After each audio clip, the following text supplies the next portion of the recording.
November 1930. A seasoned fur trapper paddled his canoe toward a friendly Inuit settlement on the shores of Lake Anjikuni in Canada's Northwest Territories, seeking food and shelter. What he found instead was a scene that defied explanation. 30 people gone without a trace, cooking fires still burning, meals half prepared, and the village dogs dead from starvation. When Royal Canadian Mounted Police arrived weeks later, they discovered something even more disturbing. The graves had been opened, the bodies removed, and witnesses reported strange lights in the sky. No bodies were ever found, no explanation was ever accepted, and the official investigation was quietly buried.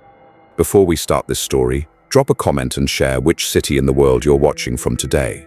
Joe LaBelle secured the last bundle of supplies in his canoe as dawn broke over the frozen landscape. The November morning was surprisingly mild for Canada's Northwest Territories, though LaBelle had experienced far harsher conditions during his years working these remote waterways. Cold wasn't his concern this morning, it was hunger. The expedition had been disappointing, game was scarce, and his trap lines had produced meager results. The furs bundled in his canoe represented weeks of work, but wouldn't fetch much at trading posts. More pressing was his dwindling food supply. He'd eaten sparingly for days, rationing what remained, but LaBelle knew these territories well. Just downstream along Lake Anjikuni's shore sat a small Inuit village where he'd traded before. The inhabitants were friendly, practical people who understood the economics of wilderness survival. They would trade food for his furs, even the modest collection he'd managed to accumulate. He pushed off from shore and began paddling downstream, his breath forming small clouds in the crisp air. The water was calm, reflecting the gray morning sky. Ice had begun forming along the shoreline but hadn't yet spread across the main channel. Another week or two, and travel by canoe would become impossible until spring. After an hour of steady paddling, LaBelle spotted what he'd been hoping to see, a thin column of gray smoke rising from the shoreline ahead. He adjusted his course, relief washing over him. The smoke meant cooking fires,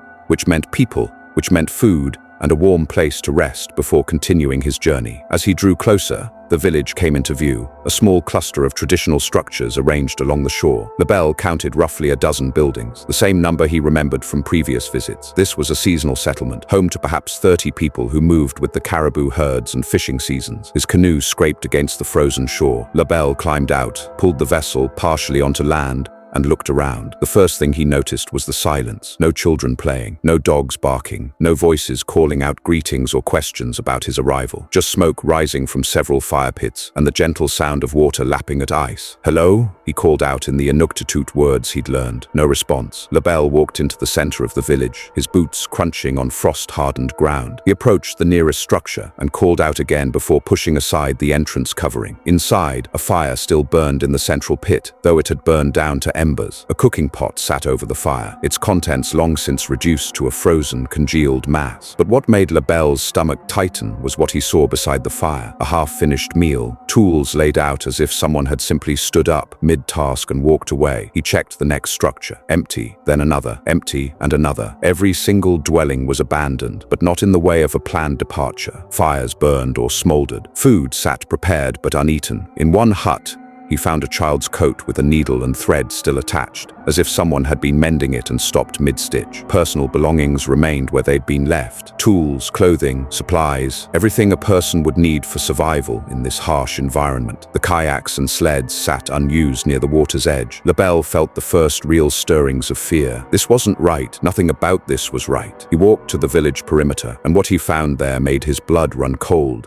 The sled dogs, every single one, lay dead in the snow. Their bodies were skeletal, frozen in the postures of animals that had starved slowly and painfully. Some had gnawed through their leather tethers in desperate attempts to reach food or water. But strangest of all were the dogs' positions. They hadn't scattered or fought each other as starving animals would. They'd died where they were tied, as if whatever had happened occurred so suddenly that no one had thought to feed or release them. LaBelle's breathing quickened. He turned toward the burial ground he knew lay beyond the village edge. What he saw there stopped him in his tracks. The graves had been opened, not dug up in the frantic way animals or grave robbers might excavate. These were neat, precise openings in the frozen earth. 6 rectangular depressions, each exactly the size and depth of a burial. The headstones had been carefully removed and stacked in two neat piles nearby, but the bodies were gone. Lebel knew Inuit burial practices. To disturb the dead was among the gravest taboos in their culture. No one from the village would have done this willingly, and the frozen ground showed no signs of digging, no scattered earth, no tool marks, nothing to indicate how the bodies had been removed from ground that should have been frozen solid. The sun was beginning its descent toward the horizon. Lebel realized he'd spent hours searching the abandoned village, and he had no desire to spend the night here. The wrongness of this place pressed against him like a physical weight. He hurried back to his canoe, grabbing what food supplies he could carry from the abandoned stores. As he loaded his canoe and prepared to cast off, darkness was already creeping across the landscape. Lebel pushed away from shore and began paddling hard downstream, putting distance between himself and the village. As he glanced back over his shoulder one final time,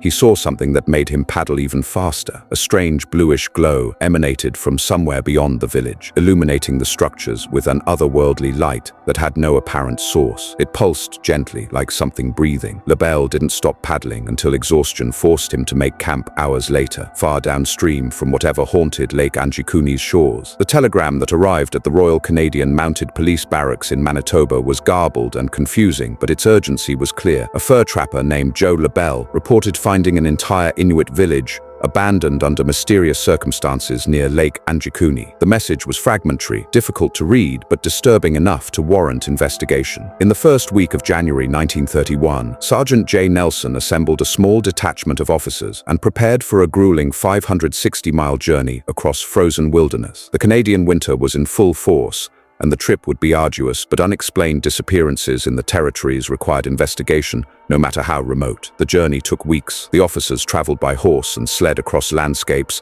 where temperatures regularly dropped to 40 below zero. But as they approached Lake Anjikuni, Nelson ordered his men to conduct discreet inquiries with any hunters or local tribesmen they encountered. What they learned troubled him. The first lead brought them to a small hospital where an Inuit trapper named Sak was recovering from severe frostbite. He'd been found alone and unconscious in a snowdrift by another group of hunters, his legs so badly frozen that doctors feared amputation. He'd been lying there for an unknown period, and when questioned, he could provide little coherent information. Sash spoke feverishly of something he called Torngak, an evil spirit from Inuit folklore. The creature he described was an oversized man with large tusks protruding from his mouth, a being believed to control nature itself and create lethal snowstorms. But whether Sach had truly encountered something or was simply delirious from his injuries remained unclear. The second lead was even more disturbing. In an Inuit village approximately 150 miles from Lake Anjikuni, the tribal elders told Nelson about a young boy, perhaps 10 years old, who had wandered into their settlement during a snowstorm 2 months earlier. The child had not spoken a single word since his arrival. None of the surrounding tribes knew where he came from or who his family might be. The elders had adopted him, but the boy remained silent, staring at nothing with haunted eyes. But it was the testimony of a French-Canadian trapper named Armand Lorient that most troubled Sergeant Nelson. Lorient and his 2 sons, experienced hunters who knew these territories intimately, reported witnessing strange lights in the night sky over the past several months. These weren't the familiar aurora borealis that regularly danced across northern skies. These were different, bluish lights that seemed to follow them, moving with purpose and intelligence. On one occasion, Lorient and his sons had seen something even more inexplicable, a large cylindrical object hovering silently above the tree line. As they watched, the object had transformed into a bullet-like shape and shot away at impossible speed toward Lake Anjikuni. Lorient was adamant. He'd seen the northern lights countless times over his decades in the wilderness. What he and his sons had witnessed was something else entirely. Finally, Nelson's detachment reached Lake Anjikuni.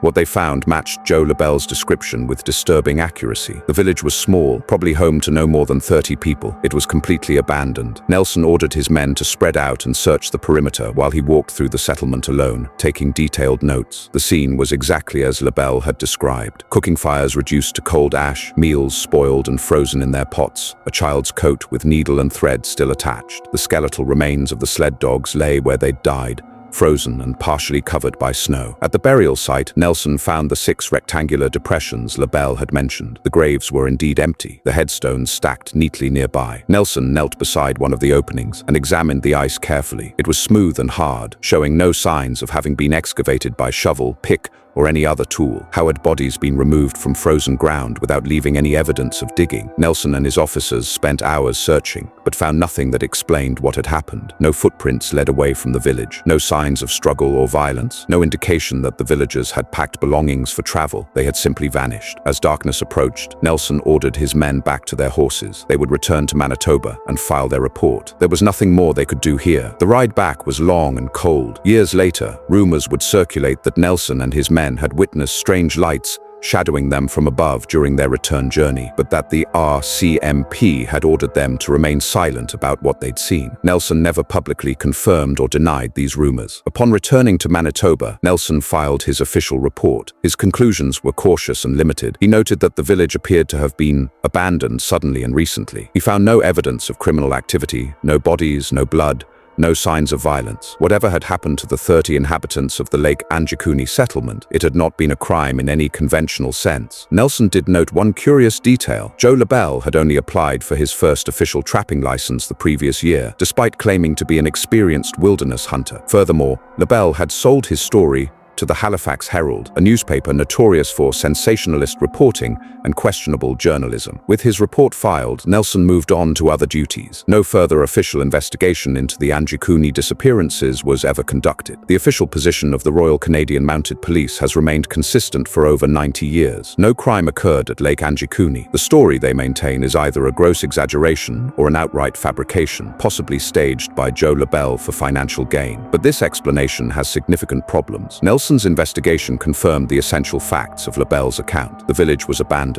The fires had been recently burning. The dogs had starved. The graves were empty. If LaBelle fabricated the story, he did so with remarkable attention to detail that matched objective evidence found by trained police investigators. The fact that LaBelle had only recently obtained an official trapping license doesn't necessarily indicate dishonesty. Many trappers operated without licenses for years before authorities forced them to register. His sale of the story to a newspaper, while perhaps opportunistic, doesn't invalidate his account. So what could explain the disappearance of 30 people, leaving no trace beyond abandoned belongings and dead animals? The rational explanations are few and unsatisfying. Could the villagers have abandoned their settlement in fear of some looming threat, disease, violence from neighboring groups, or natural disaster? Possible, but why would they leave behind essential survival equipment in one of the harshest environments on Earth? And why take the bodies of their dead? The supernatural explanations are numerous but impossible to verify. Armand Lorion's testimony about strange lights and flying objects has fueled decades of speculation about extraterrestrial abduction. Could the villagers and their dead have been taken by something from beyond Earth? The injured trapper Sak spoke of Torngak, a creature from Inuit mythology. Over the years, the vast unexplored regions of North America have spawned countless legends of mysterious beings: Sasquatch, giant humanoids, lake monsters. Could another entity join this gallery of strange creatures? Something the Inuit had encountered and named Torngak long before modern observers arrived. Some researchers have suggested the region around Lake Anjikuni might be home to dimensional rifts or breaches between realities. Over the years, a significant number of aircraft and ships have vanished in remote Canadian territories, with some theorists believing they pass through weaknesses separating our reality from parallel dimensions. There's also the possibility that what LaBelle discovered wasn't a permanent village at all, but rather a temporary seasonal camp. If the structures were tents rather than permanent buildings, the scene becomes less mysterious. Perhaps the inhabitants simply moved to their winter settlement elsewhere, and LaBelle's account was embellished for dramatic effect. Over the decades since 1930, the story of the Anjikuni disappearances has been revisited by numerous authors, researchers, and journalists. With each retelling, small details change. Sometimes the number of opened graves varies. Sometimes the structures are described as permanent buildings. Sometimes as temporary tents. Sometimes there are additional witnesses. Sometimes LaBelle is alone. These inconsistencies have led many to dismiss the entire incident as folklore or deliberate fabrication. The RCMP has repeatedly stated that no crime occurred and that the story is unreliable at best. But certain facts remain undisputed. Joe LaBelle reported finding an abandoned village in November 1930. Sergeant J. Nelson conducted an investigation in January 1931 and found the village largely as described. Multiple witnesses in the region reported unusual phenomena: lights in the sky, a mute child of unknown origin, an injured trapper with fragmentary memories of supernatural encounters. Something happened near Lake Anjikuni in the fall of 1930. Whether it was a mundane misunderstanding blown out of proportion, a carefully staged hoax, or something far stranger, we may never know. The Canadian wilderness keeps its secrets well. Too much time has passed. Too much evidence has been lost or never properly documented. The 30 people who lived in that small settlement on the shore of Lake Anjikuni are gone, their fate unknown and unknowable. The graves remain empty, the questions remain unanswered, and somewhere in the vast northern territories, perhaps, strange lights still dance across the sky. Want more mind-blowing mysteries that remain unsolved despite decades of research? Subscribe to Mr. Mystery.